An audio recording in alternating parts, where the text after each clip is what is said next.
Paz e graça da parte de Deus por Cristo Jesus, o nosso Senhor. Hoje, nesse vídeo, nós vamos falar um pouco sobre a vida e o testemunho do pastor Luciano Martins, que tem um testemunho muito impactante. E ele vai contar aí a maravilha e a obra que Deus fez na vida dele e do lugar terrível que o Senhor o arrancou.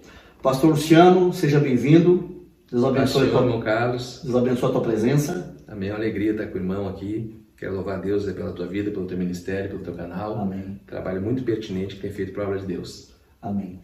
Pastor Luciano, teu testemunho é notório aí, né? Tá na internet, algumas pessoas conhecem, outras não. Mas o forte do teu testemunho, né, o que tem impactado muitas pessoas, onde o pastor tem passado, é a questão da onde Deus te tirou, que foi do meio ocultista, do meio do satanismo. E a primeira pergunta que eu quero te fazer, né, nessa entrevista, onde você vai contar teu testemunho, como que surgiu o satanismo na tua vida? Você teve alguma influência de infância? Como que foi?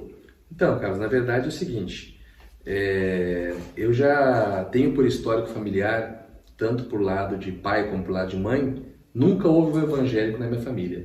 Os primeiros cristãos evangélicos que, dentro da história familiar, foi eu e a minha irmã, né, de toda a história da nossa família por ambos os lados. E ao passo que o meu avô, por parte de pai, né, ele era médium espírita, tinha uma grande terreira na região das Missões, né, lá em Santo Ângelo, Santa Maria. Isso no Rio Grande do Sul. No Rio Grande do Sul, E trabalhava assim com dons de mediunidade e recebia a entidade que é muito conhecida aí dentro das religiões, né, como o Dr. Fritz. Então ele praticava curas, né, com esse mesmo espírito, que hoje a gente tem entendimento, na verdade, que nunca foi nenhum médico alemão, nunca existiu essa pessoa, na verdade, né, é um espírito do engano, né, mas ele tinha esse trabalho aí que ele realizava dentro do espiritismo, né, já de muito tempo. E também a minha avó, né, casada com ele, mãe do meu pai, tinha dons de parapsicologia, entortava metais, movimentava objetos, né, só com o poder da mente. E inclusive, para quem é mais antigo, vai se lembrar que na década de 70, no programa Silvio Santos, veio um médium, um parapsicólogo, melhor dizendo, chamado Uri Geller, que, se não me falha a memória, era russo, que ele fazia assim, manifestava alguns dons parapsicológicos, parar relógio, movimentar relógio, entortar metais, né? E embora hoje em dia algumas pessoas digam que aqueles sinais, aquelas coisas que ele operava eram mentira, na época teve grande penetração na mídia, né? E esse Uri Geller, ele foi uma das primeiras pessoas assim a dar uma entrevista no programa de televisão mostrando esse tipo de manifestação que a gente sabe que é diabólica, né? E a minha avó fazia a mesma coisa, minha avó entortava metais, entortava colher, talheres. Você via isso?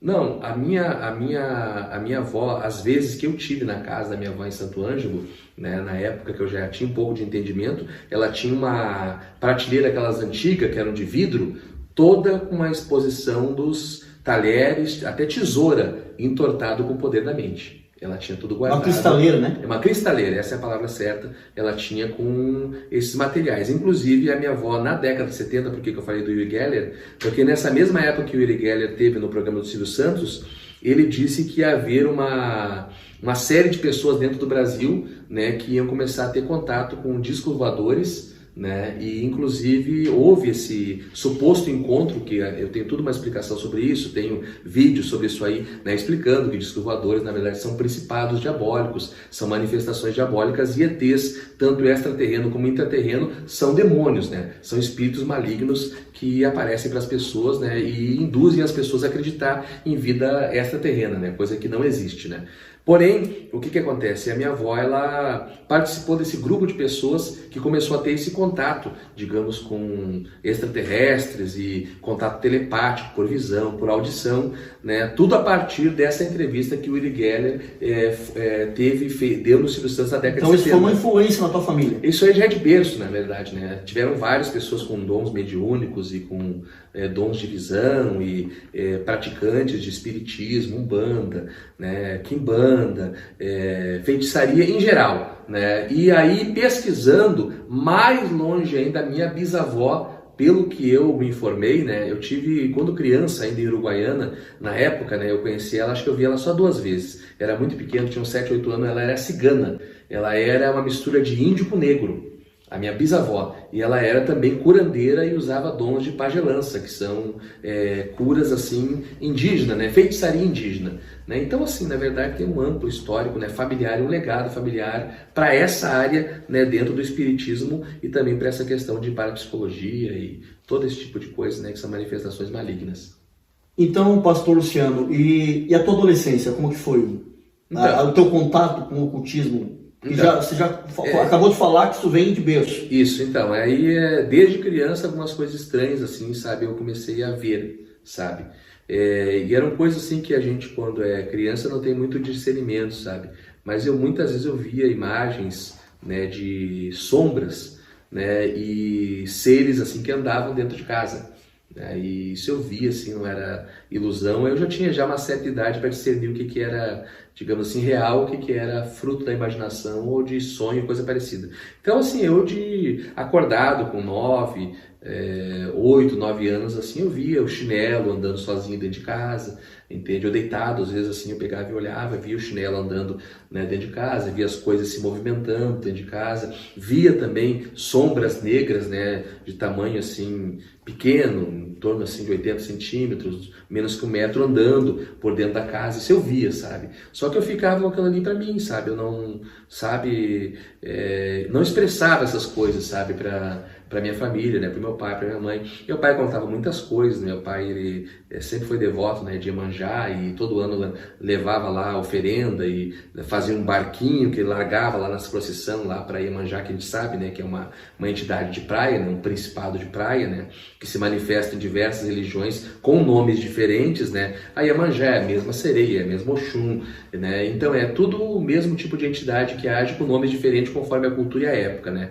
Então isso aí eram coisas que os meus familiares praticavam e atraíam, digamos, esse tipo de atividade, né, diabólica para dentro de casa, né. E eu me acostumei com isso aí, sabe? Eu achei normal, me acostumei, sabe? E eu acho assim que o ponto, digamos assim, decisivo para esse meu envolvimento com o ocultismo e para ampliar, digamos, as minhas experiências com isso aí veio com o meu apego assim com heavy metal, né?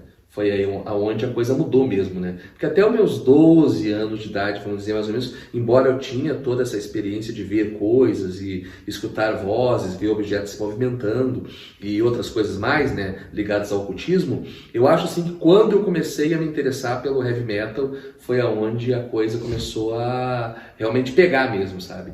Aonde eu realmente comecei a ter uma proximidade maior com o ocultismo. Pastor Luciano, deixa eu te fazer uma pergunta, né? Você falou que tocou nas bandas de Black metal. Black metal.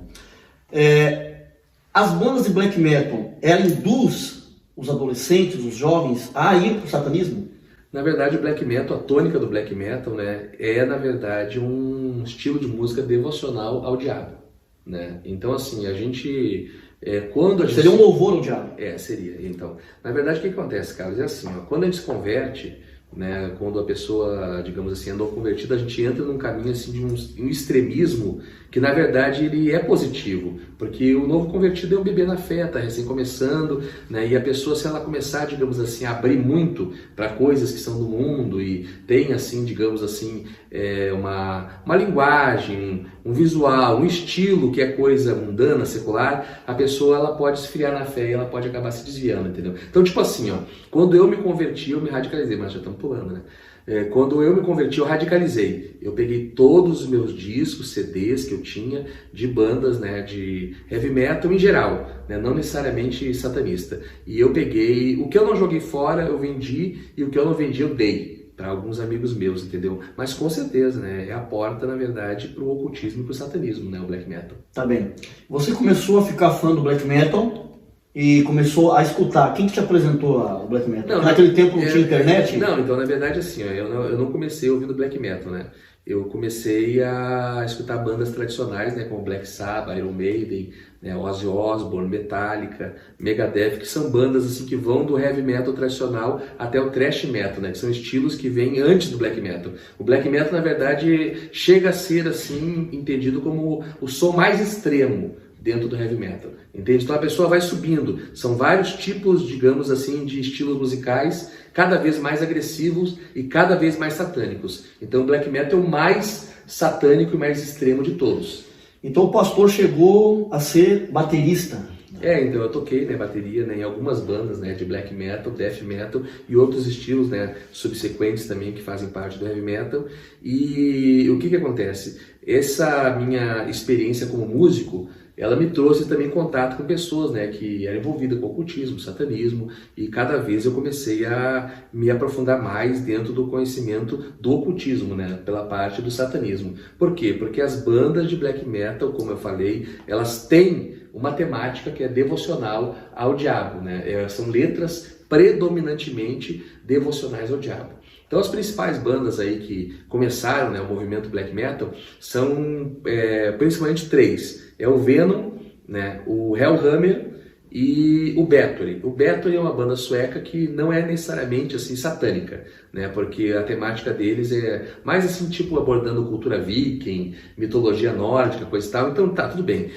Vem a ser satânico a partir do momento que tudo que é mitologia ou coisas ligadas assim a esse tipo de idolatria, seja greco-romana, seja nórdica, é algo que é anticristão, né? É contra o evangelho. Mas não necessariamente satânico. Agora o Hellhammer, né, que posteriormente se tornou a banda Celtic Frost, e o Venom eram bandas realmente satanistas. A temática das letras eram voltada à adoração ao diabo. Vou fazer uma pergunta aqui que vai fugir, não vai fugir muito também do tema central da entrevista, do teu testemunho, mas hoje no mundo, qual que é a banda mais satanista do mundo?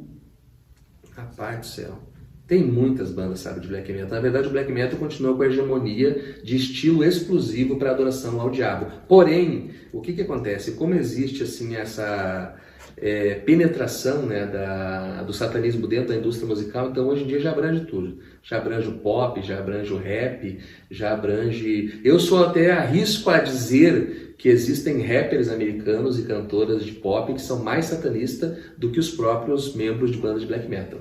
Hoje em dia está muito difundido, né?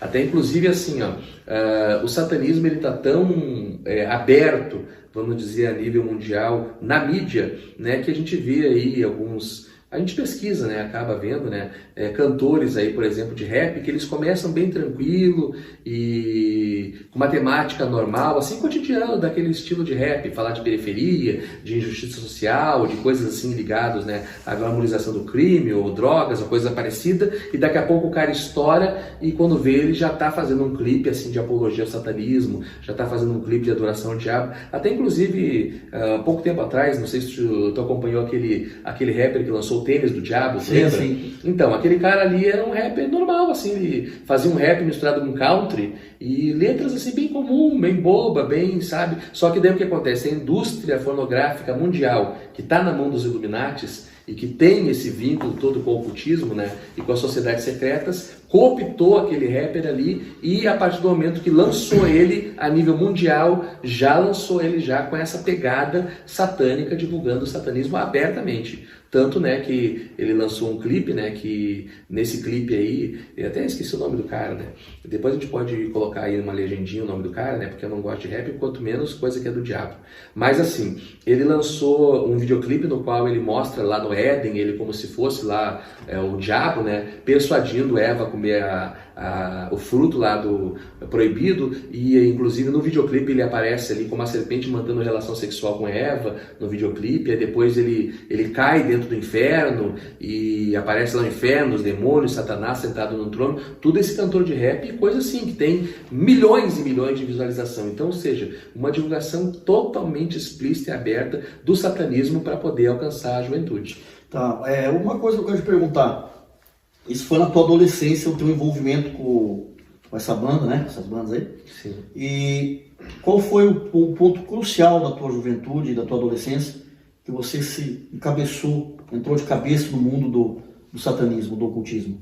Então, o que acontece? É assim, ó, eu com 18 anos, né, eu já era headbanger, ou seja, apreciador de bandas de heavy metal, né, em geral, né, genérico, de todos os estilos, né, e isso aí foi mais ou menos a 1990 que eu conheci o black metal, mais ou menos 1990. Então, assim, estava começando um movimento tá? Tava começando um movimento na Noruega. Esse movimento aí ele foi denominado Inner Circle, que era um movimento de bandas de black metal a nível mundial que promoveram, digamos assim, uma união fraterna entre os membros dessa banda e um contato que todos os headbangers na época faziam por carta. Esse contato eu tive, né, esse contato com várias pessoas, até inclusive tem um vídeo que eu fiz sobre o Marilyn Manson, né? Antes do Marilyn Manson, eu sei quem ele ou era, até pouco tempo atrás. Na época, antes da primeira banda dele, eu tive contato por carta com ele e por e-mail, porque antes era tudo assim por carta, né? E depois, posteriormente, veio o contato por e-mail.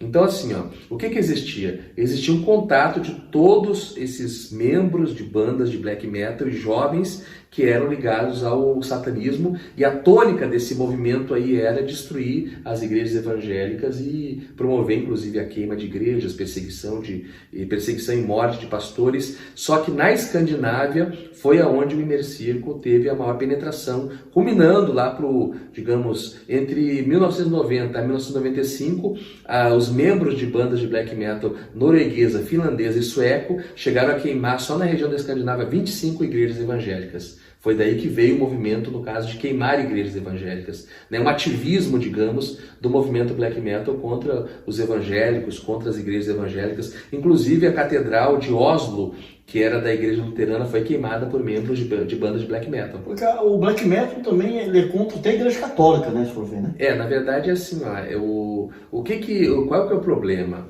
O problema é o seguinte, aqui a Igreja Católica, né, a Igreja Apostólica Romana, ela promoveu assim uma grande perseguição aos pagãos, né, na época das Cruzadas, onde eles entravam lá com os Cavaleiros Templários e entravam lá com os soldados, né, a serviço de Roma, e eles despojavam as cidades, matavam as pessoas a pretexto de que essas pessoas não queriam se converter ao catolicismo, né, e inclusive pessoas até sem prova. Eles diziam que eram bruxos, feiticeiras. Quem não aceitasse o poder papal, né, e o poder da Igreja Romana era taxado de bruxo. Foi o que se denominou a Santa Inquisição. Inclusive pastores foram mortos, né? O predecessor à reforma de Martim Lutero, John Hus, ele era um pregador, era um teólogo, era um bispo, né? E ele foi queimado como herege, sendo um grande homem de Deus, né? Inclusive ele profetizou, né, a vinda de Martim Lutero, né?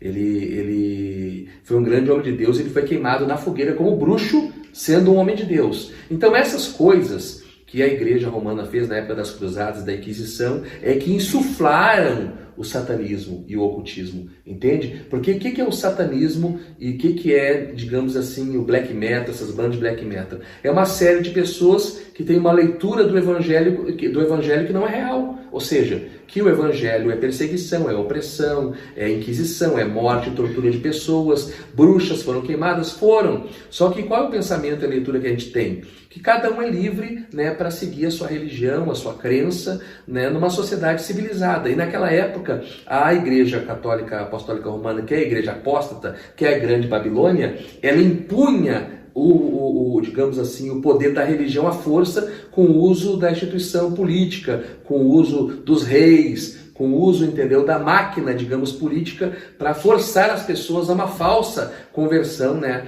ao cristianismo, que na verdade não tinha nada de cristianismo. E isso aí, Carlos, foi o que gerou a revolta, porque os vikings, eles preferiam ser mortos e ser queimados e torturados e despojados do que aceitar, no caso, aquele falso Deus cristão que a Igreja Católica apontava. Então, por isso que os nórdicos não aceitam o cristianismo. Entendeu? Aí enfiaram tudo num balaio, né? Botaram no balaio. Então o black metal, na verdade, o que é? Ele é um ódio, digamos assim, direcionado contra cristãos de forma uniforme, sem discernir que o evangelho de Cristo é amor. E nunca promoveu perseguição, imposição, inquisição. Nada disso aí que a Igreja Romana fez é respaldado pela Bíblia. Então o que acontece? Inclusive, assim, eu era insuflado desse ódio pelo cristianismo, sem nem mesmo saber o que era o cristianismo. Nem conhecia. Nada.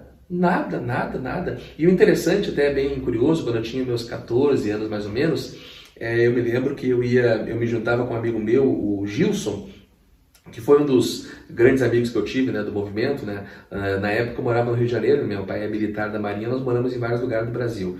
E aí a gente ia para o terraço da casa dele, a gente morava numa comunidade, numa favela, no Rio de Janeiro, e a gente colocava um som lá pesado lá, King Diamond, Ozzy Osbourne, colocava várias bandas lá, Slayer e tal, e a gente ficava escutando som assim no terraço, né, cabelo comprido, todo de preto, bracelete de prego, coisa e tal, e ficava cantando e gritando, e assim, na mesma comunidade que a gente morava, tinha uma outra casa, assim, sabe, um sobradinho, e tinha umas 3 ou 4 crentes, né, umas irmãzinhas, sabe, era muito bonita aquelas jovens, e a gente ficava lá, nós de cabelo comprido, e gritando e cantando som, e elas lá olhando, assim, pra gente, assim, sabe, e cuidando, coisa de adolescente, jovem, sabe.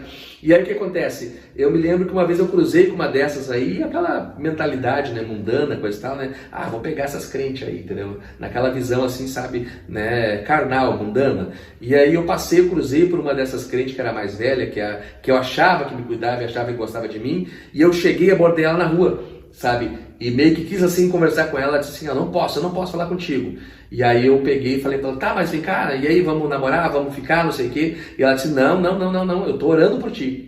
Isso, eu com 14 anos de idade, a irmãzinha estava orando, né, para que Deus fizesse a obra na minha vida, né, coisa que Deus, por misericórdia, né, muitos anos depois, né, acabou fazendo, Tá.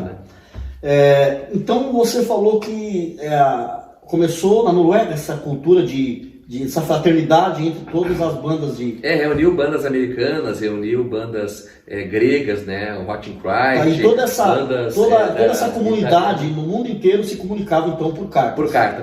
Tá. E você se envolveu nessa... Eu me envolvi, eu tive contato, desse pessoal famoso da Noruega, eu tive contato com o Mortis, que era tecladista da banda Impero, que é uma das bandas mais importantes de black metal do mundo, e tive contato na época, que não tem nada a ver com black metal, mas era satanista, até hoje né, o Marilyn Manson, né, que inclusive eu fiz um vídeo explicando como é que foi o contato que eu tive com ele, né, por carta na época, né, e descobri, através desse contato com ele, que o satanismo que está introduzido na cultura pop americana é mais pesado até mesmo que o satanismo praticado pelos membros de bandas de black metal.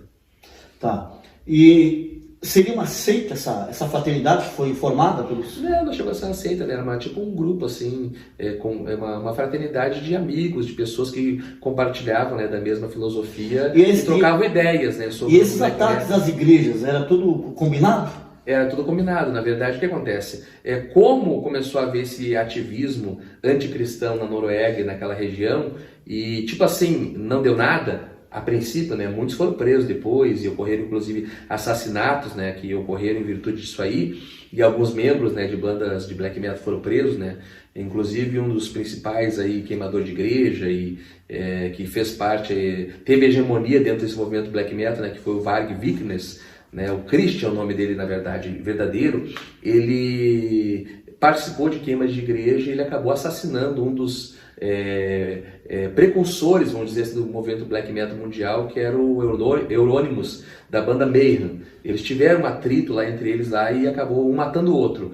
E também o baterista do Impero, que era, no caso, a banda que eu tinha contato com o tecladista dessa banda na época, o Mortis, ele matou um homossexual. Então queimaram igrejas, se mataram entre si, alguns deles desafetos, né, por movimento, assim, por mais sucesso, por hegemonia dentro do movimento black metal, e ocorreu essa questão da depredação de igrejas, né, queima de igrejas, né, que chegou em torno aí de 25 só naquela região da Noruega ali. Tá, vamos chegar agora no ponto crucial da tua vida nesse mundo de ocultismo e satanismo. Eu fiquei sabendo que você era até no jornal no Rio Grande do Sul, né? Um dos maiores de circulação lá, o teu testemunho, né? Do Diário Gaúcho. Sim. Até eu vou colocar aqui na tela para vocês verem as matérias que saíram na época. Sim. Você contando o teu testemunho. Você chegou a queimar a igreja. Sim. Na verdade, todo mundo, né, que fazia parte do movimento black metal, de alguma maneira, promoveu um certo tipo de depredação, né, contra igrejas e cemitérios. Então, assim, a gente ia em cemitério, abria túmulos, pegava crânio, ossos de pessoas para poder fazer os pactos, né, segundo as instruções dos livros que a gente tinha acesso naquela época e os contatos que a gente tinha por carta. Então, o que acontece? Eu vi muita coisa, sabe, Carlos? Assim, se eu falar para ti, assim, sabe, das coisas que eu vi, assim, sabe, diabólicas, assim, coisas de manifestação de demônios e coisa que eu valha, foi incrível, sabe? A gente fazia os rituais inclusive eu me lembro até, e isso aí fala até inclusive do poder da música, tanto para o mal como para o bem. A gente se reunia lá e ficava ali fazendo uso de algumas drogas ilícitas, né? Cocaína, crack, loló, que é uma mistura de tiner com cola e éter, o próprio tiner mesmo, a gente cheirava tiner, usava assim drogas para poder ter tipo uma experiência, assim, sabe, extrasensorial. A droga, ela muda, faz a pessoa ficar em estado alterado de consciência, entende? E esse estado alterado de consciência vai diminuir, digamos assim, o poder de defesa psíquica que o nosso próprio cérebro já tem. A gente tem uma blindagem natural que qualquer pessoa tem, que vai nos dar uma defesa a ataques, né, uma certa imunidade a ataques espirituais, né? E quem tem Cristo, claro, quem tem o Espírito Santo, muito mais. Mas uma pessoa natural, um ser humano, normalmente, ele tem essa autodefesa, né, que a sua própria psique lhe proporciona. E as drogas diminuem essa defesa, o que dá a possibilidade da pessoa ter experiências, né, com demônios, visões e afim. Então a gente usava as drogas e ficava lá escutando black metal e acontecia coisas incríveis, assim. Eu quero saber como foi essa queima dessa igreja que você queimou. Então, daí foi nessas oportunidades, a gente se reunia com um grupo de jovens, né, na Grande Porto Alegre, né, e ficava lá o final de semana todo usando droga, né, eu trabalhava, mas trabalhava de segunda a sexta, e nesse período que a gente ficava usando droga, ficava naquela coisa, não, hoje nós vamos fazer, hoje nós vamos fazer, hoje nós vamos fazer, e um dia nós botamos na cabeça e fomos lá e queimamos uma igreja, né, eu e mais 2 rapazes, né, inclusive um desses rapazes hoje é morto, né, não é vivo mais, morreu, e muitos dos meus ex-companheiros, né, de movimento, de banda e coisa e tal, os que não ficaram loucos morreram de forma trágica. Vocês queimaram a igreja, ela queimou perca total? Rapaz, depois eu até estava conversando com os irmãos aqui, que eu tive a oportunidade de pregar numa outra igreja a 500 metros dessa igreja, né, e na época, segundo a boca do próprio pastor dessa igreja que eu queimei, 90% da igreja foi queimada. Nós queimamos ela com tiner. Né, a gente pegou um galão de tiner, que era que a gente cheirava, né, aquele tiner é de lente tinta, e nós pegamos o tiner e jogamos por baixo da porta, o tiner, assim, derramamos por baixo da porta da igreja, e como ela é toda de madeira, então deve ter embebido todo aquele piso, né, da igreja ali, entendeu? E daí nós jogamos fogo e fomos embora. E aí, como tinha uma certa proximidade a casa onde nós estávamos lá escutando som e se drogando, dava para ouvir, escutava o barulho das pessoas gritando, né, e o estouro das telhas de brasilite estourando e pegando fogo, queimou, né, consumiu a igreja quase que totalmente, né. Inclusive até para quem vai ver isso aí, né, isso já tem quase 30 anos que aconteceu, eu me retratei, né, com o pastor dessa igreja, estive pessoalmente lá, né, pedindo desculpa para ele, e inclusive ele disse que após a queima da igreja, né, e aquilo ali na verdade não parou a igreja. Aquilo ali motivou mais ainda eles a arrumarem a igreja e fizeram lá uma igreja até mais bonita. Fizeram uma igreja até mais bonita. Né? Então o diabo sempre perde, né? O diabo sempre perde, né? O diabo acha que ganha e sempre perde. O diabo é derrotado. Então nessa aí o diabo perdeu e a igreja ganhou. E a igreja ganhou, como sempre, né? Para a glória de Deus. Pastor Luciano, eu quero que você fale para nós, né? Para as pessoas que estão assistindo, a tua experiência nesse envolvimento com o satanismo. Como que foi a tua vida até a tua conversão? O que você passou depois que você entrou? Porque com certeza você não teve uma boa experiência, né? Qual que foi? Então, atrelado a essa questão de ser músico, de tocar em bandas, né, de black, death metal e outros estilos, tinha também essa questão do envolvimento, né, com o ocultismo, e também a questão do uso das drogas e bebida alcoólica, né, de forma compulsiva cada vez mais. Né? Isso aí foi gerando um vazio muito grande, né, interior, né, e eu comecei a desenvolver algumas doenças psicossomáticas, né, depressão, síndrome de pânico, perturbações, né, e essas visões assim que eu via, sabe, de espíritos e coisas parecidas, se intensificavam cada vez mais. Se eu entendi, né, em torno aí de quando eu tinha uns 24 anos mais ou menos, que eu precisava procurar auxílio, né, psicológico, assim, inclusive fiz tratamento com psicólogos, fiz tratamento com psiquiatras, que entendiam esses sintomas que eu tinha de depressão, síndrome de pânico, e encaravam a questão do que eu via, as coisas que eu via, né, vultos saindo debaixo da cama, né, vultos correndo, perturbações espirituais provenientes daquilo mesmo que eu busquei, daquilo que eu busquei, né, dos pactos que eu fiz e do meu envolvimento com black metal, e, enfim. E o que aconteceu? Ficou, digamos assim, insuportável a situação, porque a medicina ela não dava uma esperança para a situação que eu me encontrava, né? E o que aconteceu? Por conselho de amigos, outros amigos, né, falaram para mim que seria importante assim eu ir para uma religião. Só que eu era anti-religião, né? E alguém disse para mim, não, quem sabe tu vai lá na sessão espírita e tal, porque isso aí pode ser algum espírito obsessor, que é a linguagem que eles usam, né, para espírito de pessoas que morreram e ficam lá obsidiando, né, ou seja, oprimindo, né, a pessoa. Aí eu estive, inclusive, né, num centro espírita, participei de algumas sessões lá, mas assim, não teve nenhuma diferença, mudança, nada parecido.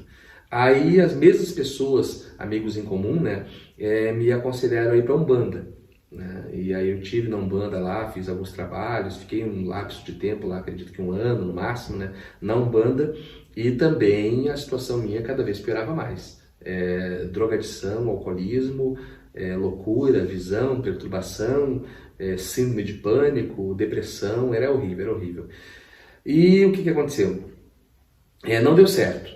Daí alguém pegou e me disse, não, a situação é a seguinte, como tu tá envolvido com essas questões aí que envolvem, né, prostituição, ocultismo, magia negra, coisa e tal, o ideal é tu ir para Quimbanda, que é a magia negra dentro, né, das religiões africanas, embora, né, as pessoas não aceitem, né, esse rótulo, mas é onde se trabalha, né, com Exu e Pombagira, e é onde se trabalha esse tipo de coisa que eu me envolvia, né. Os demônios da pesada. Da pesada, né, da pesada, né. E aí foi aonde eu fiquei mais tempo, né, dessas religiões aí, inclusive eu tenho até fotos, eu vou passar uma foto para ti aí, inclusive onde eu participei, né, de um pacto lá, né, onde eu tô com as roupas lá, né, da religião, inclusive cheguei a raspar a cabeça, né, para fazer um ritual, né, dentro, né, da Quimbanda. E é claro que algumas pessoas, né, no caso, existe assim muita misturança dentro das religiões, assim como existe também dentro, né, da igreja evangélica, misturanças de liturgias e de visão, né, então assim, dentro das religiões matriz afro, tem muita misturança, entende? Então a pessoa diz assim, Quimbanda, ela acha que é só aquilo ali, só que tem pessoas que estão dentro da Quimbanda que praticam satanismo, entende? Que praticam magia, alta magia, né, que praticam Wicca, sendo pais e mães de santo, e tem gente que não aceita isso aí, mas tem essa mistura, entendeu, cada vez maior, né, tem esse ecumenismo satânico. Exatamente, exatamente, inclusive tem bruxas, né, no Rio Grande do Sul, onde há uma hegemonia muito grande, né, da feitiçaria, de forma que se estima que lá tenha em torno aí de 30 a 40 terreiras de espiritismo para cada igreja evangélica, no estado do Rio Grande do Sul. Né, lá a predominância é para a feitiçaria, né, e para o espiritismo, e na grande Porto Alegre é onde mais tem, né? Então tem ex-mães de santo lá que hoje já se auto-intitulam bruxas.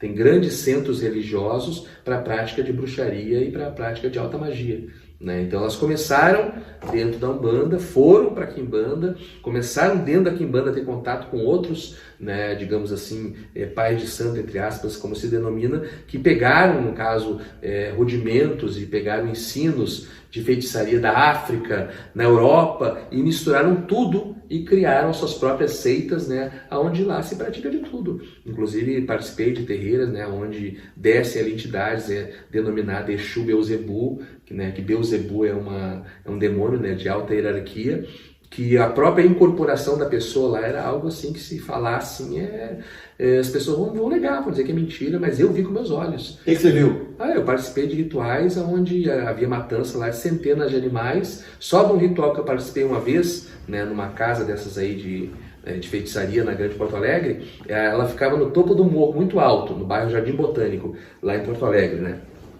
E quando eu estava chegando para participar dessa matança de animais, no pé do morro já estava descendo um rio de sangue que vinha de tantos animais que eram mortos. E quando eu cheguei lá, como era uma matança para Exu, né, e Pombagira, então tava todas as imagens de Exu e Pombagira, tudo imagem assim diabólica, com chifre, bode, cabeça de boi, tudo que é tipo de imagens que são atribuídas ao satanismo, só que na verdade estão lá dentro, né, da Quimbanda e estão dentro da feitiçaria. E ali eu vi menina de 10 anos de idade com porco incorporada, né, com pombagira, segurando o porco nas costas, bicho de 60 quilos, 70 quilos, e a menininha com 10, 12 anos rodando, incorporada com aquele porco nas costas, e o bicho não se mexia e ela não derrubava o bicho, entende? E outras coisas mais, sabe, que eu vi, matança, e aí cortava o pescoço do bicho, jogava dentro de uma taça com champanhe, tomava o sangue do bicho, coisa que a gente sabe que é satanismo, né? É satanismo, só que, claro, não aceita, mas assim, eu vi e participei disso aí, inclusive participei de outros rituais, nos quais eu fiz vídeos, né, que são práticas que são de dentro do satanismo, e são praticadas dentro dessas religiões. Então quer dizer que o satanismo está infiltrado nessas religiões afro? Com certeza, absoluta, absoluta. Embora se deem outros nomes, na verdade o que se cultua lá é o diabo, né? Só que dão outros nomes, né? E as práticas que fazem lá são práticas que são inerentes ao satanismo. São coisas que, na verdade, não têm vínculo nenhum com aquilo que eles dizem, né? Eu não posso ser injusto dizer que é genérico, né? Mas eu, dentro das terreiras onde eu participei, eu vi práticas de satanismo, vi entidades do satanismo descer ali, né? Participei de trabalhos de voodoo, inclusive de encomenda de morte de pessoas, eu participei, né, dentro dessas religiões, né? Uma vez eu cheguei lá numa terreira que eu participava na cidade de Canoas, na Grande Porto Alegre, e como eu tinha muita intimidade lá com o chefe da terreira, né, que se denomina Pai de Santo, eu peguei e entrei sem avisar, e eles estavam fazendo entre eles lá, que era só os mais fortes, um trabalho, né, de demanda, que eles chamam. Porque existe o seguinte, assim como existe concorrência nas empresas e concorrência até mesmo entre igrejas evangélicas, né, de uma tirar o membro da outra e coisa que o valha, existe também dentro das terreiras de feitiçaria as demandas, que são guerras entre feiticeiros, nos quais eles fazem trabalhos uns para matar os outros. E eu, inclusive, fui numa oportunidade assim, né, e cheguei assim sem avisar e peguei eles fazendo um trabalho de voodoo, onde tinha uma mesa ali, onde tinham vários bonecos, né, de pessoas, né, feita com roupas que eram roubadas do varal, ali onde pendura as roupas, né, cabelo de pessoas, né, e aqueles bonecos ali iam ser alfinetados para ser morto aquela pessoa ali, inclusive até no prazo de 24 horas.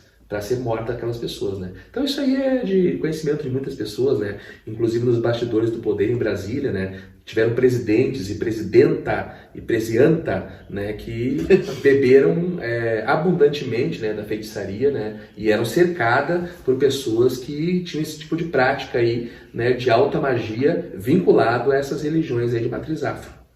E já que o pastor falou que até em Brasília, no meio do poder, na alta política, tem o envolvimento com o satanismo, me diz uma coisa, tem Bíblia satânica mesmo? Tem igreja de Satã aqui no Brasil? Então, na verdade, a Bíblia satânica ela é um livro que existe, né? A igreja de Satanás oficial ela é nos Estados Unidos, né? E tem o bispo satânico, o Anton LaVey. E o que acontece? O que é o satanismo americano? Na verdade é um cristianismo ao contrário, uma religião subversiva, né, que coopta principalmente jovens universitários, pessoas ligadas assim à cultura do rock, heavy metal, né? E esse é o satanismo oficial. E o que existe no Brasil, que eu canso de falar, inclusive até existem pessoas aí que se dizem satanista, coisa e tal, que se dizem que foram sacerdotes satânicos no Brasil. Igreja de Satanás oficial nos moldes americanos e europeu não existe no Brasil. O satanismo ele é praticado dessa forma que eu estou dizendo, através de bruxas e bruxos que são provenientes de religiões de matriz afro. E esse cidadão aí que anda nos podcasts, se declarando ex-satanista, não vou falar o nome dele aqui para não dar ibope para ele. Eu sinceramente, assim, quando eu me converti, algumas coisas me chamam a atenção, porque é uma pessoa assim que veio do satanismo, sabe? A pessoa, para ela poder parar em pé diante assim das represálias e do contra-ataque, a pessoa tem que ser no mínimo uma pessoa bem fervorosa.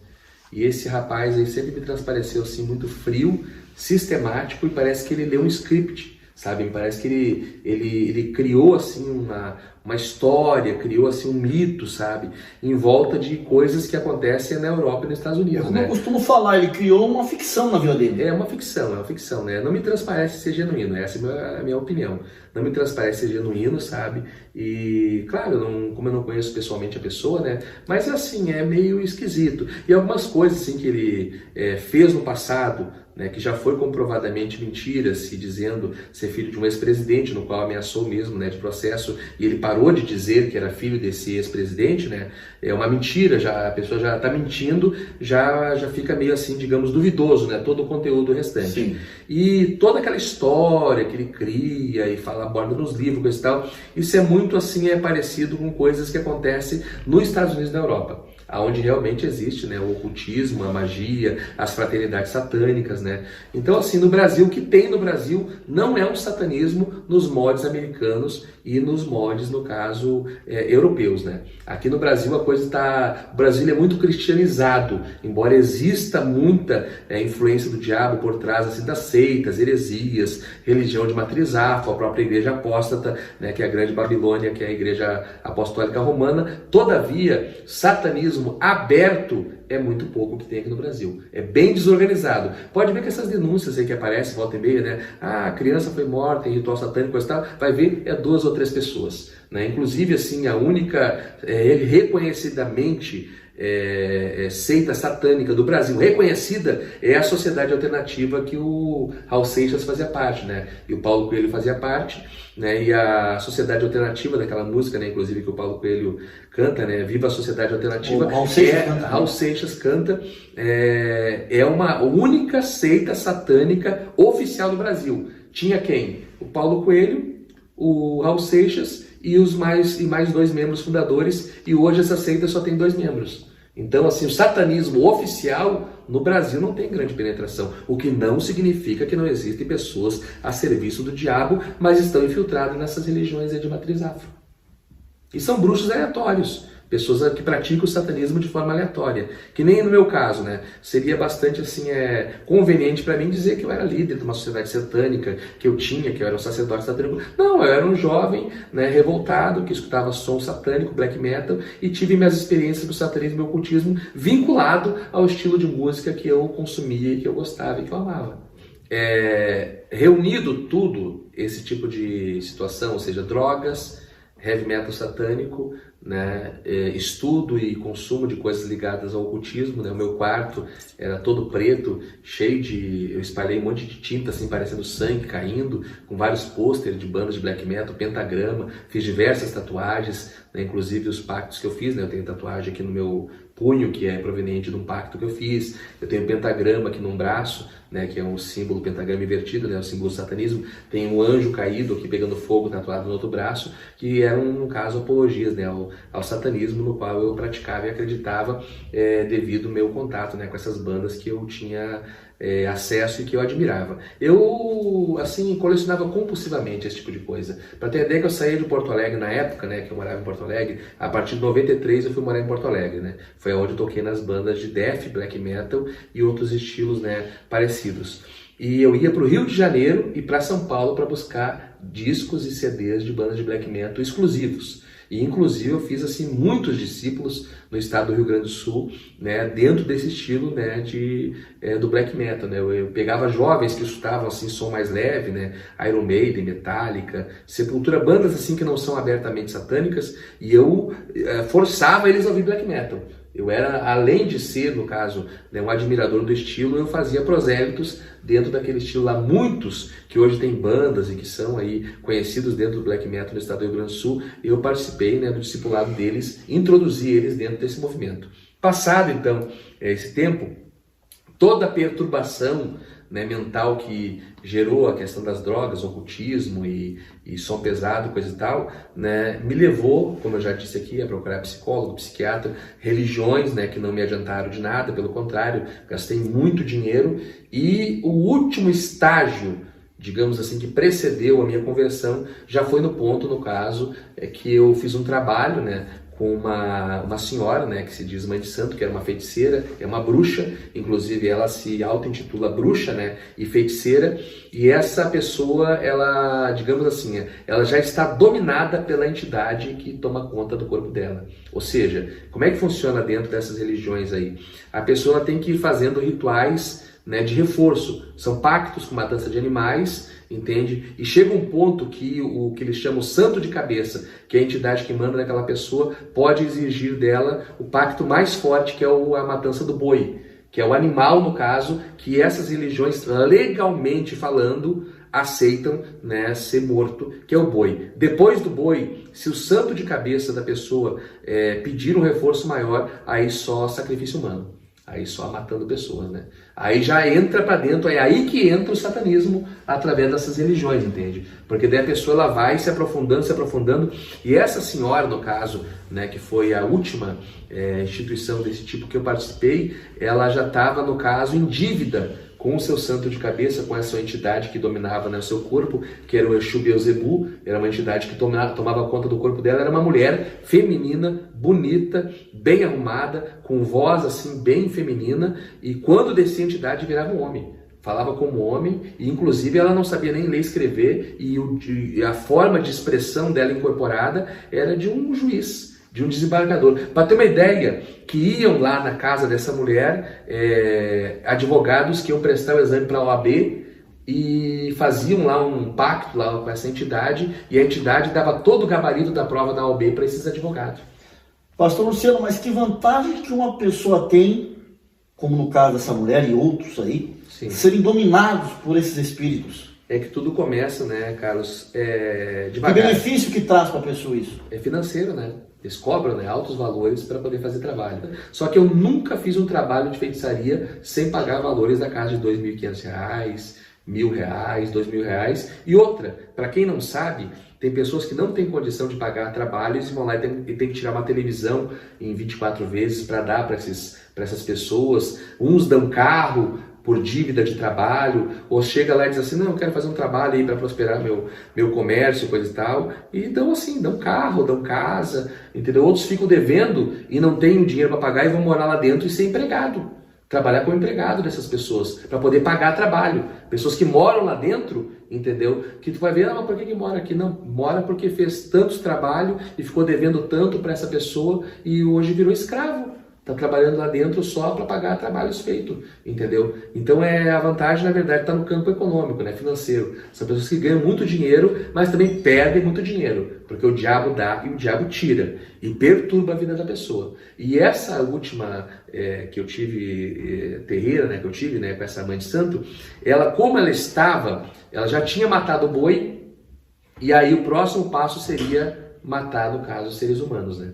E aí ela se recusava a fazer isso, não queria fazer, e aí a entidade ela já passa a tomar conta da pessoa e das suas atitudes. E para que essa pessoa venha, no caso, digamos assim, se humilhar e venha, né, se dobrar à vontade daquela entidade, venha, no caso, fazer aquilo que aquela entidade quer, então essa entidade começa a embargar aquele trabalho que a pessoa está fazendo, ou seja, quebra a terreira de feitiçaria da pessoa, para a pessoa poder cumprir a vontade dela, entendeu? A vontade da entidade, né? E essa mãe de santo, né, no caso, ela não queria, né, fazer um pacto mais forte, estava sublevando, estava empurrando com a barriga, como diz o ditado, aquilo ali, e a entidade já estava tomando conta da cabeça dela. Aí o que ela fez? Eu fui fazer um trabalho, né, no caso, para a questão minha da depressão e das visões que eu via, perturbação espiritual, e o que ela fez? Normalmente essas religiões elas fazem o seguinte, tem o santo de cabeça e o santo de pé, que eles dizem, usam esse termo, né, técnico, e o que ela fez? Como ela fez o trabalho para mim, sob influência da entidade, ela trocou as entidades, ela botou o santo do pé na cabeça e o santo da cabeça no pé, o que é uma afronta para as entidades, entendeu? Que para eles são deuses, são, enfim, é uma afronta, entendeu? Ou seja, ela botou o Exu na minha cabeça e botou o orixá no pé, que o orixá é o Deus, né, para esse um tipo de divindade, para esse tipo de religião. E isso aí foi, no caso, um pecado terrível que me atingiu a tal forma que eu fui internado no manicômio. Eu perdi minha sanidade. Eu ficava períodos assim, digamos, de 3 meses a 4 meses andarilho na rua, morando dentro de cemitério, em catatumba de cemitério, então, em casa abandonada. Bem, o português bem aberto. Você ficou louco? Fiquei. E depois virou mendigo? Virei mendigo por causa disso aí. Entendeu? Porque daí eu estava em casa e eu perdi minha sanidade. Estava normal, daqui a pouco simplesmente assim eu não sabia mais quem eu era e eu saía pelas ruas afora, às vezes só de bermuda, sem camiseta, correndo pelas ruas. Eu tenho flashes assim, sabe, de lembranças, né, de coisas que aconteciam comigo. Uma das vezes, né, que a minha família tentava me conter, só que por não ter uma visão assim, sabe, espiritual, a minha mãe me trancava em casa, me amarrava, muitas vezes me amarrou na cama, me trancou no quarto, né, para poder me prender, para me conter essas fases que eu tive, né. E eu rompia tudo aquilo ali, quebrava a porta, arrebentava as cordas, saía e fugia. Pulava por cima da grade do portão. E eu me lembro uma vez que eu saí correndo, sabe, de madrugada, era inverno, estava quase 0 grau lá em Canoas, sabe? E eu só de bermuda, sem chinelo e sem camiseta, correndo pela rua desesperado. E os cachorros das casas começavam a latir, só que eles não latiam latido de animal. Eles falavam, Luciano, Luciano, Luciano. O diabo falava na boca dos cachorros, entendeu? Me chamando, os cachorros das casas, sabe? E eu saía correndo, eu corria. Eu só parava de correr quando eu chegava numa encruzilhada, onde tinha lá o despacho feito com as bebidas, entendeu? E ali eu sentava e pegava toda aquela bebida das entidades e tomava, e ali eu me acalmava. E ali eu ficava sentado, via as entidades sentadas do meu lado, via as pombagiras, né, andando do meu lado, via as entidades chamadas Zé Pilintra, Chucaveira, né, Maria Mulamba, esses demônios assim que são, né, denominados com esses nomes, que na verdade são nomes culturais, né, são tudo anjos caídos, né, que se fazem, né, de entidade, de Exu, de Orixá, seja lá o que for, né, são nomes que a cultura dá, mas na verdade todos são anjos caídos. Então assim, em resumo, nesse lapso de tempo eu tive internado 2 vezes no São Pedro, né, que é um hospital psiquiátrico em Porto Alegre, né, onde ali eu tive amarrado, com camisa de força, contido com medicamentos fortíssimos, né, e eu saía de lá e continuava na mesma coisa, porque o mal era espiritual. O mal era espiritual, o mal não era para a ciência, não era para os medicamentos. Eu fiz tratamento com vários medicamentos, né? Aldol, carbonato de lítio, cloreto de fluoxetina, diazepam, clonazepam, essas coisas tudo eu tomei assim que nem água, né? E nada disso aí surtiu nenhum efeito, né? E, inclusive até, né, a pedido de amigos e outras pessoas, eu tive em algumas igrejas evangélicas, né? Fui assim, digamos assim, me acompanhar a algumas igrejas evangélicas, só que eram igrejas que não eram fervorosas. Aí entra a questão daquele nosso amigo, né, que se diz satanista e não tem assim fervor nenhum. Um sorvete, né? Não demonstra nenhum tipo assim, sabe, de poder espiritual, sabe? Eu digo pra ti, a minha opinião, acredite quem quiser, pra mim, entendeu? Cristão, se não for pentecostal, não for cheio do Espírito Santo, para mim, ele está propenso a ser derrotado pelo diabo. Igrejas frias, sistemáticas, que tem letra, mas não tem poder de Deus, o diabo pinta e borda lá. E é lá onde estão os maçons, né? São nas igrejas tradicionais, onde a maçonaria tem grande penetração, né? E tem livre acesso e configuram e navegam entre nessas grandes autoridades e grandes pastores nas igrejas frias. Igreja fervorosa, cheia do poder de Deus, a obra do engano não permanece. Pode até tentar entrar, mas ela sai porque não aguenta. Tem até um ditado, né? Um ditado não, um fato consumado, né? Para quem esteve no interior, você pega lá uma mata no interior, né? E você coloca fogo naquela mata, sai tudo que é bicho, né? Os bichos não ficam ali. Então, assim, igreja que tem o fogo genuíno do poder de Deus e a fervor espiritual, ali não fica maçom, ali não fica satanista, não fica bruxa, não fica obra do engano. Tem que cair por terra, porque o diabo não para em pé aonde há um povo fervoroso que ora. O diabo não aguenta o fogo do Espírito Santo. Não aguenta. É incompatível, né?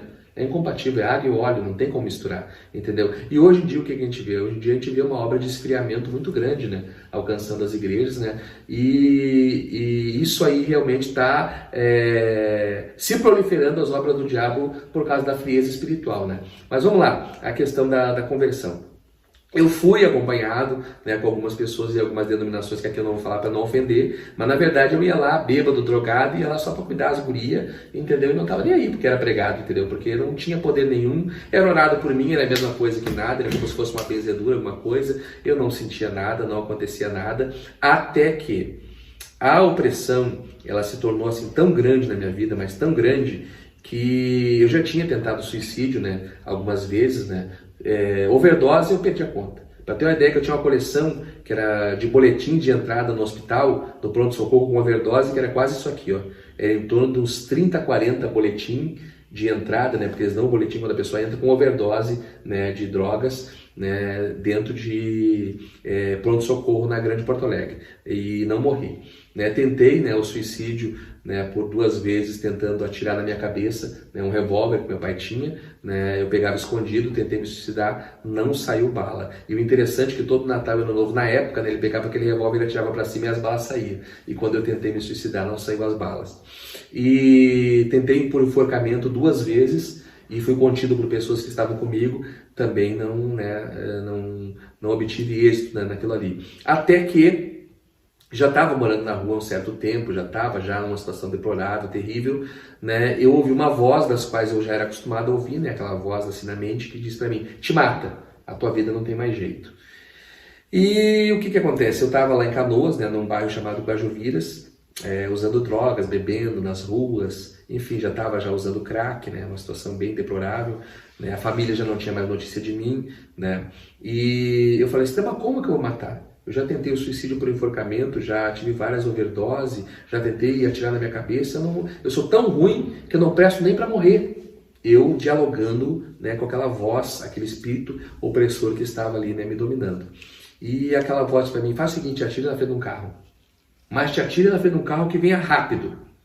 Porque daí tu vai pegar e vai se esfacelar e vai acabar com isso aí. E eu já não aguentava mais, sabe, Carlos? O sofrimento era tão grande, entendeu? Eu tomava etanol, eu tomava gasolina, eu tomava álcool puro, entendeu? Misturado com tranquilizantes. Quantas vezes eu tomei um vidro inteiro de álcool misturado com remédio. Cachaça eu tomava 4, 5 litros por dia. Eu não tinha mais, assim, sabe, limite, né, para substâncias que eu usava. Eu estava o couro e o osso, cabeludo, barbudo, todo rasgado na rua, gadareno, mendigo, sem, assim, nenhuma prospecção e chance de mudança. Então, assim, a morte para mim naquele momento transparecia ser a melhor solução para acabar com o meu sofrimento. Porque o sofrimento, né, do dependente químico e da pessoa que é, digamos, atormentada por espíritos imundos é muito grande. É um sofrimento que só quem passou pode saber. E eu tô aqui para dizer que tem solução, tem solução. Aí eu fui para essa avenida, né, desse bairro chamado Guajuviras, com aquele pensamento fixo na minha mente: não, eu vou me matar, eu vou me atirar na frente do carro, eu vou me atirar na frente do carro. E eu me lembro que naquele momento que eu fui com aquele pensamento fixo que eu tinha que me atirar na frente daquele carro, eu tô descendo uma avenida, na avenida principal do bairro Guajuviras, né, na cidade de Canoas. Isso foi no dia 21 de setembro, né, de 2003. E de repente eu notei assim que veio descendo, era uma avenida assim que ela descia, vem descendo uma caminhonete em alta velocidade, sabe? E aquela voz disse: te atira na frente dessa. E aí eu peguei e fui, Carlos, para me atirar na frente daquela caminhonete, porque eu queria que tudo aquilo acabasse, sabe? Eu não queria mais sofrer, sabe? Eu não queria mais trazer vergonha para minha mãe. A minha mãe muitas vezes parava assim na rua e me via no meio dos mendigos, assim, eu com garrafa de cachaça, todo rasgado, e ela chorava e dizia: Luciano, o que está fazendo com a tua vida? Eu dizia para ela: mãe, eu não tenho força, eu não consigo, eu tentei, eu não consigo. E a minha mãe chorava e dizia para mim assim: meu filho, sai disso. E eu dizia: mãe, eu não consigo. E quando aquele carro veio, sabe, Carlos, em alta velocidade, eu disse assim: agora acaba com tudo. Agora eu vou me atirar na frente desse carro e vai acabar toda a minha dor, toda aquela dependência das drogas, do álcool, esse sofrimento, vai acabar tudo. Quando eu fui me atirar na frente daquele carro, o meu corpo ficou todo travado. Eu fui pular na beira da estrada e meu corpo ficou congelado.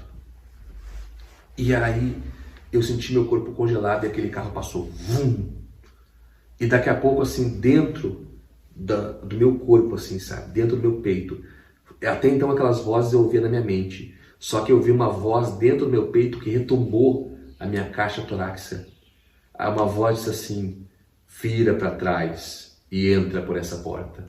Tremeu o meu corpo. Aquela carcaça que estava no meu corpo, na qual eu ficava 10 dias, uma semana sem comer, comendo comida do lixo, comendo goiaba verde, fruta no meio da mata, só bebendo cachaça, cachaça de despacho, sabe? Aquela carcaça que eu estava virado, retumbou aquela voz dentro de mim. E era uma voz assim que eu nunca tinha ouvido. Imponente e forte. Forte, que tremeu a minha caixa torácica por dentro.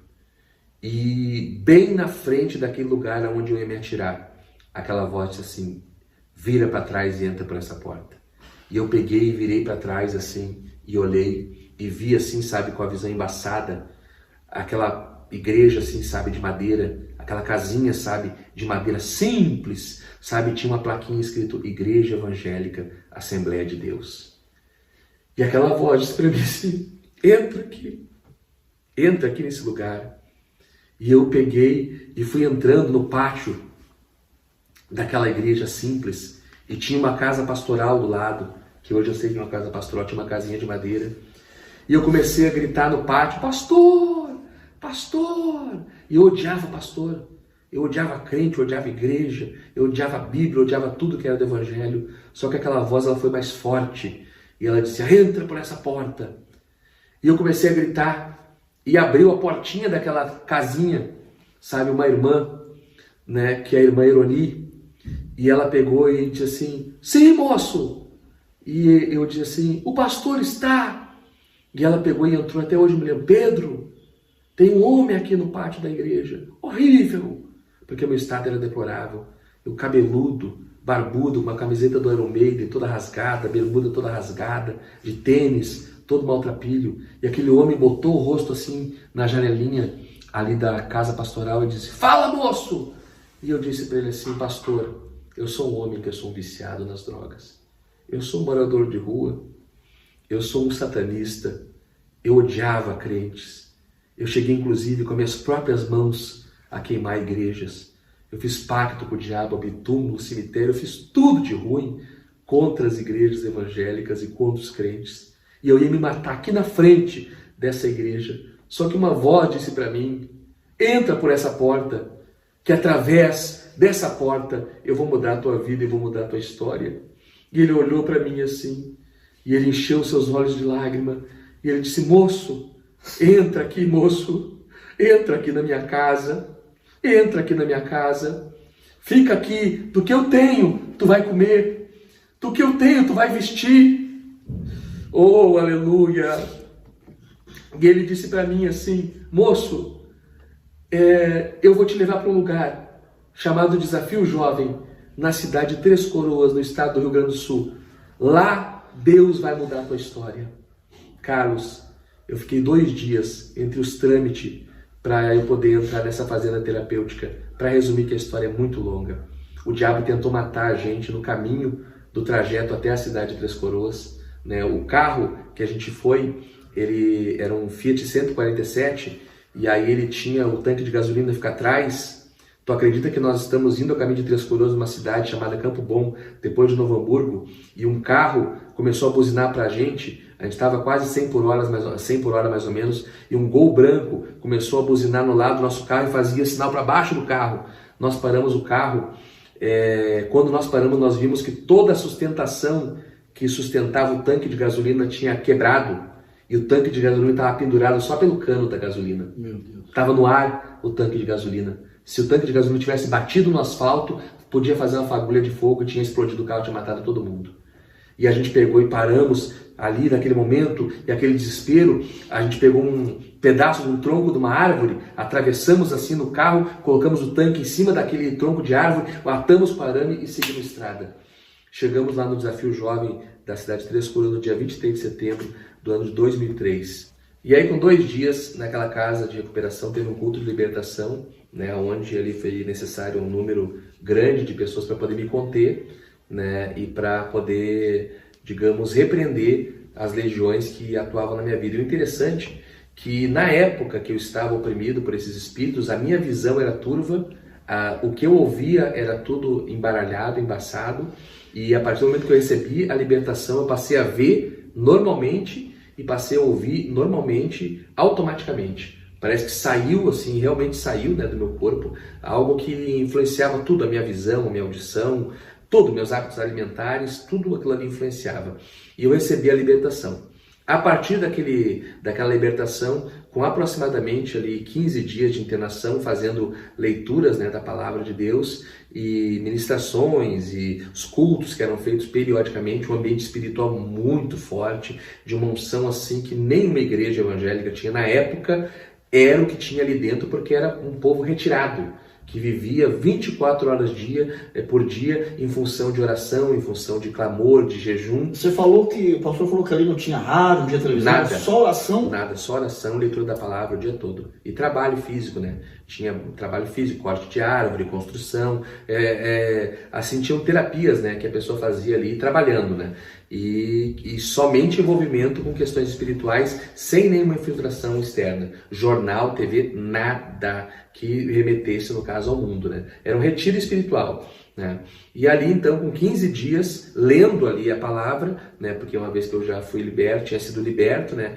Eu comecei a ter compreensão da palavra, e ali então eu aceitei Jesus em lágrimas, para não ter uma ideia, assim, que eu chorei tanto, que eu cheguei a lavar assim a beira do altar, né, de tanto que eu chorei assim, num arrependimento assim, numa compulsão terrível, né, de tudo aquilo que eu tinha feito de errado, né, e de quão assim equivocado eu estava na minha vida, na minha caminhada, na minha jornada. Aceitei Jesus. Com 30 dias naquela casa ali, eu recebi o batismo no Espírito Santo, né, e já inclusive com o dom, né, de profecia, dom de revelação, tudo já junto. No momento que eu fui batizado no Espírito Santo, no momento que eu fui batizado no Espírito Santo, Deus já me deu o dom de profecia e já me deu o dom da palavra, e aconteceu algo sobrenatural que veio confirmar, né, o meu ministério da pregação, porque lá tinham, digamos assim, oportunidades aleatórias nos quais eram colocadas, na época do VHS, pregações, né, dos Gideões, eram colocadas lá para a gente poder ver num ambiente lá que era, digamos, separado para isso, como se fosse um auditório,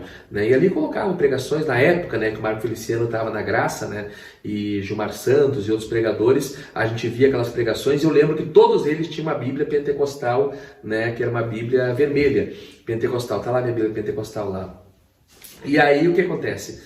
Lá funciona assim, ó, o interno, quando ele vai para essa fazenda terapêutica, ele fica, no caso, alguns meses, né, sem contato nenhum com a família. E aí, depois que ele começa a dar fruto, que vem as primeiras visitas de familiares. E aí o que acontece? Foi mais ou menos em abril, né, de 2004, né, eu ia receber a visita da minha mãe, entende? E aí o que acontece? Eu tinha uma bíbliazinha, aquela do Novo Testamento, né, que tem o Novo Testamento, Salmos e Apocalipse, aquela pequenininha, era aquela que eu tinha. E eu vi os pregadores tudo com Bíblia grande, né, pentecostal, Thompson, Dake, e eu queria uma Bíblia de pregador. E eu peguei e fiz um propósito com Deus, disse: Senhor, se tu tem um negócio comigo para ser pregador do Evangelho, eu quero uma Bíblia pentecostal. E quero uma Bíblia, tem que ser vermelha. Eu quero uma Bíblia vermelha. E aí o que acontece? A minha mãe, quando foi lá para fazer a primeira visita, né, depois de meses sem me ver, a minha mãe passou numa livraria evangélica lá em Canoas, né, e disse assim: eu queria dar um presente pro meu filho, que ele está no Desafio Jovem lá e tal, né, o que o senhor acha? Falou pro dono da livraria, inclusive, que é presbítero da nossa igreja lá em Canoas, né. E ele disse: olha, irmã, dá uma Bíblia para ele de pregador. E aí eu disse: pois é, mas eu não conheço nenhuma Bíblia. Ele disse: não, a Bíblia do pregador assembleano é a pentecostal. Olha só. E aí ele pegou e vendeu para ela a Bíblia pentecostal. Capa vermelha. Capa vermelha. Aí escuta só o que aconteceu, que interessante. Era assim, ó. Antes dos internos falar com a família, eles têm um trabalho que primeiro eles falam com o familiar, dizendo: não pode incentivar ele a abandonar o tratamento, não pode trazer problema externo, não pode falar de ex-namorada, de ex-mulher, nada disso aí. Só coisas que venham incentivar a pessoa a permanecer no tratamento. Esse aconselhamento é feito com a família. E para os internos é aconselhado eles: ó, não pergunte nada do que aconteceu na rua, o que ficou para trás ficou, foca no tratamento. Então tinha esse trabalho preliminar antes do encontro. E ficava assim, os internos que já estavam preparados para encontrar com a família numa sala e os familiares noutra sala. E aí, num determinado momento, eles abriam as portas e todo mundo se encontrava. E o que acontece? Eu entrei lá, a última visão que a minha mãe teve de mim, como? Cabeludo, barbudo, todo rasgado, com camisa, né, de banda de black metal, com cruz pendurado ao contrário. Todo esgualepado. Todo esgualepado. E lá dentro é a transformação completa, né? O homem interior e o exterior. Eu já estava já de terno e gravata e já estava crente, entendeu? E aí o que aconteceu? Vem vindo os familiares e vem vindo os internos para poder se encontrar com os familiares. E eu vi minha mãe vindo. Quando eu vi minha mãe vindo, eu já comecei a chorar. Só que a minha mãe veio vindo na minha direção e ela vinha olhando e não me achava. E eu peguei e parei bem na frente dela, e minha mãe bem baixinha, sabe? Aí a minha mãe parou assim na minha frente e olhou para cima assim, e ela disse assim: Luciano, o teu rosto tá brilhando. Glória a Deus. Oh, glória! Eu peguei, abracei ela e comecei a chorar. E ela disse assim: Luciano, olha só, eu te trouxe um presente. E eu não sei se tu vai gostar, mas assim, o irmão disse que é muito boa, é uma Bíblia. E eu peguei e abri a Bíblia, e quando eu abri a Bíblia, era uma Bíblia pentecostal vermelha. Eu peguei, Carlos, a Bíblia e disse: Deus, obrigado, Senhor, porque tu me chamou para pregar a tua palavra. Eu dobrei o joelho, coloquei a Bíblia numa cadeira, Carlos, e foi incrível o que aconteceu, porque eu peguei e fui orar e agradecer pela Bíblia, sabe? E eu senti assim um fogo que veio sobre aquela primeira. Eu já tive várias, eu pego 2 Bíblias e às vezes vai deteriorando, né? Já tive várias. Essa aqui acho que é a minha 5ª ou 6ª Bíblia pentecostal, eu tenho mais 9 em casa, né? De todos os tipos de Bíblia, né? Eu tenho King James, Dake, Nova Vida, eu tenho várias Bíblias lá. E aí o que acontece? Eu comecei a orar pela Bíblia, sabe? E pedir para Deus aquela prática que a gente tem, né? Quando é novo convertido, tirar uma palavra. E quando eu abri a Bíblia assim, sabe, Carlos, eu tive uma visão. Eu vi a Bíblia, as letras, a página da Bíblia era como se fosse água. E as letras, elas ficavam andando, sabe? E embaixo das letras, tinham mais letras, e mais letras, e mais letras. E Deus disse assim, ó, eu vou te dar o dom da interpretação profunda da Escritura. Profunda da Escritura. Então o que acontece? A partir daquele momento ali eu passei a ter, né, a revelação da palavra, que Deus me mostra o que está por trás daquilo que está escrito. Então esse presente da sua mãe, né, trazendo a Bíblia, foi a primeira confirmação do teu chamado para pregar. Meu chamado como pregador.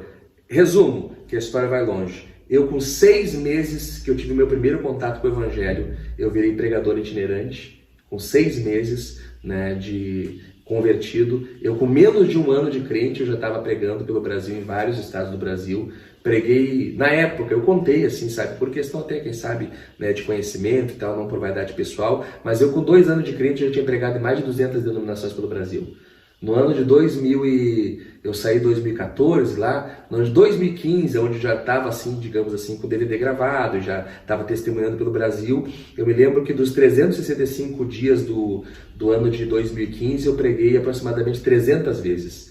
Praticamente quase todos os dias do ano eu preguei em diversas denominações. Então rompi barreiras denominacionais, preguei em quase todas as denominações, preguei diversas vezes na igreja Deus é Amor, que é uma igreja que se gaba e se orgulha, né, de não deixar pessoas de outras denominações pregar. Preguei várias vezes na Deus é Amor, inclusive recebi convite, né, para ir para Deus é Amor, para ir para São Paulo, me encontrar com o Davi Miranda, enfim, vai longe a história. E resumo da história, né, 2015 conheci a minha esposa, né, também, como eu já falei, 2015 ou 2005? 2005, perdão. Você está falando 2003, é 2005. 2005 eu conheci a minha esposa, né, que já era cantora, já tinha, né, uma certa relevância na cidade lá de Gravataí, no estado do Rio Grande do Sul, né, no período ali de 1 ano, nós namoramos, noivamos e casamos, né, Jesus nos deu 2 filhos maravilhosos. Hoje, né, eu tenho o Samuel Nemias, que é o meu menorzinho, que está com 8 anos, e o Victor Ezra, que está com 13, e a minha esposa é pregadora do Evangelho, né, eu sou pastor, já cuidei de igrejas no campo missionário, já fui pastor distrital pela Assembleia de Deus, e o que eu posso dizer para encerrar aqui, que eu e a minha casa servimos o Senhor. Glória a Deus. Então quer dizer, de um satanista, queimador de igreja, hoje... Construtor de igreja, construí várias igrejas. Construtor de igreja, um pregador do Evangelho, uma esposa missionária.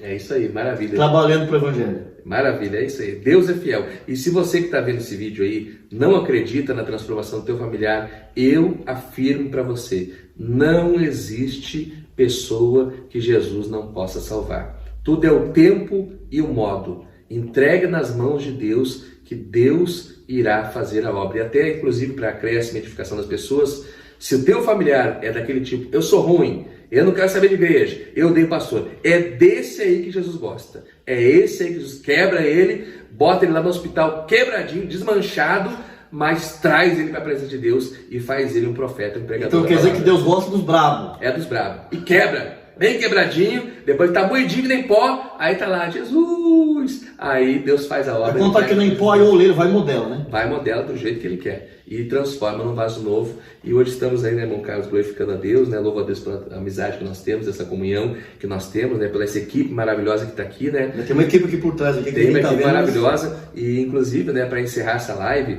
né, eu quero fazer um convite aqui do nosso irmão Edinho, né, que louva a Deus com excelência, e ele vai estar trazendo um hino para edificação para a sua vida, né? E nesse momento, enquanto, né, o irmão Edinho vai estar louvando, nós vamos estar com essa equipe toda aqui orando pela tua casa, pela tua vida. Jesus tem mudança para a tua família. Jesus tem transformação para a tua casa, para a tua vida. Martim, chega junto, homem. Te aproxega, vivente, né? E pode chegar aqui, ó, no ladinho aqui, ó, que Esse aqui é missionário, guerreiro. Senta aqui na ponta aqui, consegue? Consigo. Aí, fechou todas, entendeu? Esse homem de Deus aqui vai estar louvando ao Senhor, né? Bem forte, tá? E aí o Carlos vai estar cortando depois aí também. Não consegue pegar o Carlos aí junto, né? Tá junto já. Trocou de lado. Madinho, Jesus é bom? Deus é bom na terra. E aí, o que tu vai levar pra nós aí? Valor de uma alma. Eita, tem muito valor.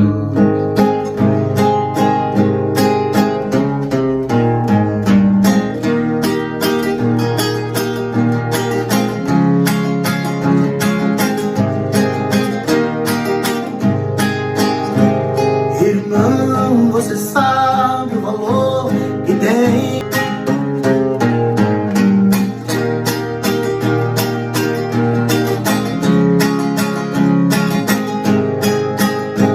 Irmão, quantas vezes tem alma ao seu lado chorando,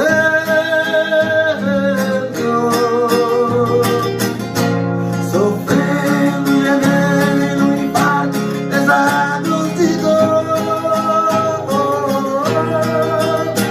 Se ela chegar a perecer, você é o culpado. Tenha cuidado, porque o alma tem muito valor. Irmão, o valor de uma alma custou muito caro. É necessário sentirmos por ela o imenso amor.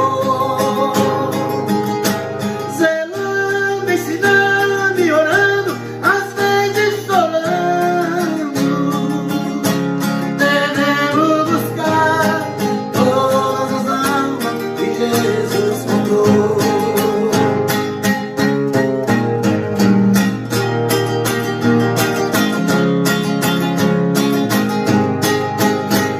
Irmão, tu te lembra do vídeo do mestre amado? Não foi um pedido, mas ordem que ele nos fez. Como podemos ficar com os braços cruzados se ele de braços abertos por todos morreu? Irmão, o valor de uma alma custou muito caro.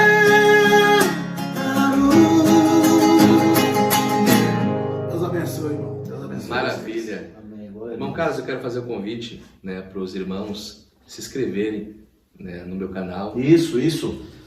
O pastor Luciano tem um canal chamado Uma Verdade Inconveniente, um canal bem espiritual, bastante aprofundado na teologia, né?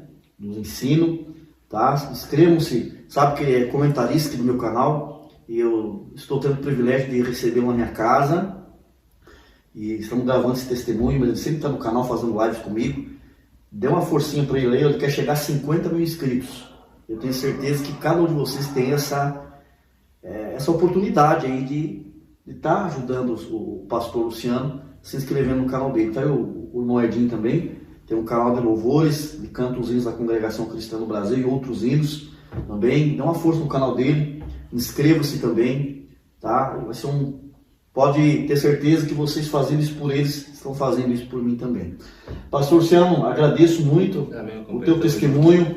Estou muito feliz. Deus te abençoe, continue prosperando o teu ministério, que você continue sendo esse instrumento aí para ganhar almas, para continuar propagando o evangelho através do teu testemunho. Deus abençoe, Edinho. Deus abençoe, Carlinhos. Muito obrigado. Deus abençoe por estar aqui conosco.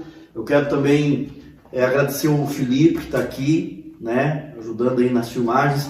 O Dário Júnior, que cedeu a sala dele, né, a sala bonita dessa, né, para a gente gravar.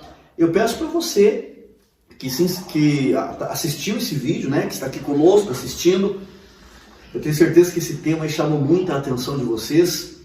Eu peço que vocês deixem o like nesse vídeo, nesse testemunho do pastor Luciano, é muito importante para que outras pessoas também elas possam receber a recomendação desse vídeo e quem sabe esse testemunho, né, nesse vídeo seja uma fonte, um meio de Deus também converter mais e mais pessoas colocar esperança no coração de muitas mães e muitos pais, que muitas vezes são crentes e os filhos estão aí à mercê, estão na mão do diabo, né? Sendo servos do próprio diabo.